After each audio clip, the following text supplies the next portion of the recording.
Aujourd'hui, pour clôturer ce défi de manière exceptionnelle, je vais t'inviter à prendre un moment précieux pour toi. Tu vas apprendre à te libérer du sentiment de responsabilité envers les autres et à t'accorder un moment pour simplement penser à toi. C'est quand la dernière fois que tu as véritablement pris le temps de penser à toi sans te sentir coupable ou responsable des autres. En m'écoutant, tu pourrais te dire, Sylvie, tu as promis de m'aider à me reconnecter à ma puissance masculine pour devenir l'amant que les femmes désirent en silence. Et maintenant, tu me suggères de me choisir. Ça te paraît contradictoire? Eh bien non. Prendre du temps pour soi, penser à ses propres besoins, c'est la meilleure façon de s'épanouir, de ressentir de la joie et d'être enthousiaste. Et le bonheur, il a le pouvoir d'être contagieux. L'erreur que l'on fait fréquemment, c'est de confondre se prioriser à l'égoïsme. Pourtant, il y a une grande différence. Être égoïste, c'est s'occuper de façon excessive de soi-même au détriment des besoins et des sentiments des autres.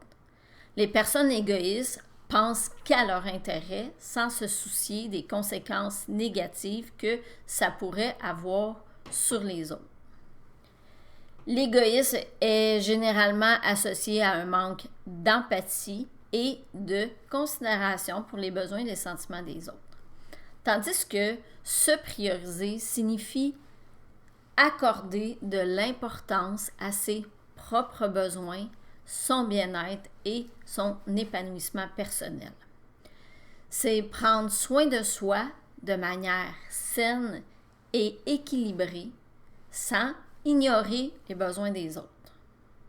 Alors, se prioriser, ça ne veut pas dire automatiquement négliger ou nuire aux autres, mais plutôt reconnaître l'importance de s'occuper de soi pour être en mesure d'aider les autres de manière plus efficace. En résumé, être égoïste est souvent perçu comme un comportement excessif et insensible envers les autres, tandis que se prioriser consiste à reconnaître ses propres besoins et à chercher un équilibre sain entre s'occuper de soi et prendre en compte les besoins des autres. Alors, pour faire un résumé des 5 derniers jours, le premier était dédié à toi, à réfléchir à tes aspirations profondes. Le deuxième était de partager un temps à deux, sans distraction. Le troisième était également consacré au nous, de même que le quatrième jour. Alors, prendre du temps pour toi aujourd'hui est loin d'être égoïste. Quand on se priorise 2 jours sur 5, c'est quand même pas mal équilibré. Et n'oublie pas que pendant que tu te priorises, l'autre peut faire la même chose simultanément. Cela dit, chaque personne est unique, chaque relation est unique. Il n'y a pas de solution universelle qui fonctionne pour tout le monde.